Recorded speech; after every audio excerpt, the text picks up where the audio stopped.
사주명리학에서 말하는 새해와 기본적으로 한 해 운세를 보는 방법 등에 대한 개론적 설명은 강의 114강의 초반을 참고하시면 됩니다. 그럼 개묘일주의 경자년 운세에 대해 간단히 총평을 하고 세부적으로 들어가겠습니다. 개묘일주에게 경자년은 놀이터에서 혼자 자신만의 재미를 찾아서 조용히 놀던 아이 뒤로 엄마와 언니가 오는 흐름이 됩니다. 그래서 마음의 자존감이 커지고 자신감이 강화되면서 더욱 자신의 목소리를 강하게 내고 자신의 존재감과 영역을 알리려 하게 될 것입니다. 그런데 자존감과 자신감이 강화되면서 자신의 목소리를 강하게 내면 주변의 시기와 질투를 불러올 수도 있고 필요 이상으로 좌충우돌하면서 에너지를 소모할 수 있습니다. 따라서 개묘일주에게 경자년의 흐름은 자신의 중심 기운을 강화시키는 기운이 들어오는 만큼 명확한 목표 설정을 통해 에너지를 흘려보낼 방향성을 잡아야 좋습니다. 일단 목표가 정해지면 자신의 목소리를 강하게 내고 자신의 영역을 넓혀가도 명분이 생기게 되고 중간에 주변의 반발이나 견제가 있어도 목표 달성을 위해 유연하게 대처할 수 있습니다. 더불어 목표가 명확하면 그냥 아무 의미 없이 자신의 목소리를 내려 하기보다는 결과물과 성과를 통해서 주변에 가시적으로 자신의 실력을 보여주게 됩니다. 그렇게 명확한 실력 발휘가 되면 자연스럽게 주변과 소통하고 그 힘을 모을 수 있는 명분이 생기며 함께 일을 도모하기 때문에 막연한 시기와 질투, 구설수 등을 줄일 수 있습니다. 그리고 자신의 중심 기운이 강해지는 흐름에서는 에너지가 지속적으로 발산이 되어야 건강적으로나 사회적으로 긍정적입니다. 따라서 일을 제외하고라도 취미 활동이나 운동의 시간 등을 늘리는 것도 좋습니다.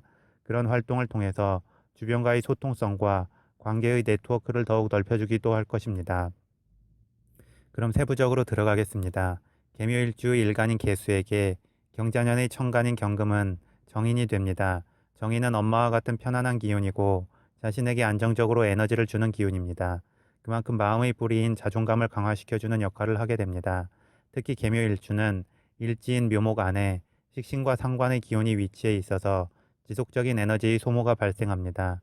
그런 와중에 경자년의 천간 경금의 정인작용은 본인의 자기 표현이나 재능 발현에 있어 강한 자신감과 힘을 제공해 줍니다. 그래서 개묘일주의 어떤 재능 발현을 더욱 묵직하고 탄탄하게 해줍니다. 그런데 이미 본인 사주 원국에 인성의 기운이 강한 상태라면 경자년의 흐름에서 들어오는 정인의 기운이 앞으로 치고 나가기보다는 현 상황에 안주하면서 주춤하게 만들 수 있습니다. 이렇게 안주하는 흐름으로 마음 상태가 흘러가게 되면 생각이 많아지고 주변에 의존하려는 마음이 커질 수 있습니다. 따라서 사주 왕국에 인성의 기운이 강하다면 더욱 적극적이고 계획적으로 외부 활동을 늘리면서 에너지를 흘려줘야 좋습니다. 또한 만약 사주 왕국에 식상의 기운이 이미 강하다면 경자년의 인성작용이 이것저것 관심을 가지고 계속 새로운 무언가에 도전하면서 에너지를 소모하려는 성향에 대해 적절히 브레이크를 잡아주고 필요한 곳에 좀 더 집중해서 진득하게 에너지를 발휘할 수 있게 해줄 것입니다. 나아가 이미 사주 왕국이 인성과 식상의 기운에서 잘 균형이 잡혀 있다면 적절히 재성의 기운에 마음을 두고 명확한 현실적 목표를 향해 자신의 식상의 기운을 발현시키면 좋습니다. 다음 개묘일주에게 경자년의 지지인 자수는 비견이 됩니다. 비견은 자신과 음양오행이 같은 기운이 됩니다. 그래서 형제자매나 친구의 느낌이 되고 이는 자신의 기운을 든든하게 강화시켜줍니다. 그런데 또 한편으로 이 비견의 기운은 경쟁심과 투쟁심을 키워주기도 합니다.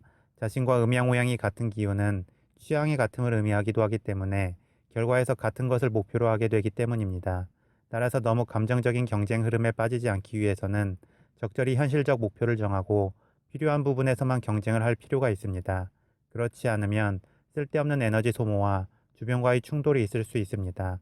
다음 개묘일주 일진 묘목과 경자년의 지지인 자수는 모두 도화살의 기운입니다. 그리고 수생목의 기운 흐름에 따라서 자수의 기운은 묘목으로 에너지가 흘러가게 됩니다. 그만큼 개묘일주에게 경자년은 일진 묘목의 식상 기운이 도화살로 강하게 발현하는 흐름이 됩니다. 십성론의 식상의 기운은 가장 도화살다운 도화살이 됩니다. 그래서 강하게 자기 표현과 주장을 할 수 있고 자신의 재능 발현을 통해 인정과 칭찬을 받고 싶은 마음이 강해지게 됩니다. 그런데 이게 과도해지면 시기와 질투가 따르고 주변의 견제를 받을 수 있으며 구설수가 발생할 수도 있습니다. 따라서 어떤 비판적인 언행이나 지적을 해야 할 상황에서는 적절히 심사숙고하거나 그 표현에 있어서 너무 직설적이지 않은 게 좋습니다. 또한 일방적인 자기 표현보다는 주변과 동등한 눈높이로 소통성을 늘리는 것도 좋습니다. 즉, 자신의 주장을 펼치면서도 주변의 의견도 충분히 경청하는 것입니다. 더불어 도화살은 에너지가 강하게 드러나서 꽃이 피는 것과 같은데 꽃은 결국 열매의 결실로 이어져야 의미가 있습니다. 따라서 계묘일주도 경자년의 도화살이 강해지는 흐름에서 결실에 해당하는 재성의 기운에 마음을 두고 명확한 목표를 정해야 좋습니다.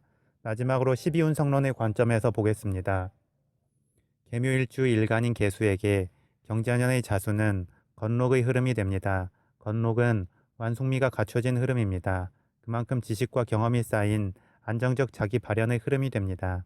그래서 사회적으로 탄탄한 자기 기반이 마련되기 때문에 명확한 현실적 목표를 두고 자신의 재능과 재주를 발현시킨다면 큰 충돌 없이 안정적으로 사회적 결실을 이룰 수 있습니다. 그런데 또 사주에서의 어떤 기운은 가만히 있어도 무조건 그 기운이 작용하는 것을 의미하지 않습니다. 즉, 좋은 기운의 흐름이라면 그 좋은 기운의 특성을 이해하고 그에 맞춰서 마음과 행동을 변용해야 한다는 것입니다. 따라서 건록의 흐름은 분명 좋은 흐름인데 건록의 특성이 지식과 경험이 완숙된 상태인 만큼 계묘일주 스스로도 이런 완숙미를 이해하고 마음과 행동을 발현시킬 필요가 있습니다. 이는 다르게 해석하면 아이와 같은 마음으로 충동적으로 움직이거나 감정적으로 충돌하지 말고 마음의 여유를 가지고 쓸데없는 충돌을 피하며 필요한 곳에 적절히 에너지를 집중시킬 필요가 있다는 것입니다. 이게 바로 건록의 완숙미이기 때문입니다. 이처럼 사주명리학에서 운세의 흐름을 보는 것은 어떤 환경적 미래를 예견하고 단정하기 위함이 아니라 예상되는 흐름 속에서 어떻게 하면 자신의 강점을 살리고 약점을 보완할 수 있을지 처세의 방법을 찾기 위함입니다. 따라서 그 필요한 처세의 방법을 행하려는 개인의 의지에 따라서 어떤 운세의 흐름에서든 미래를 충분히 긍정적인 방향으로 변화시킬 수 있습니다.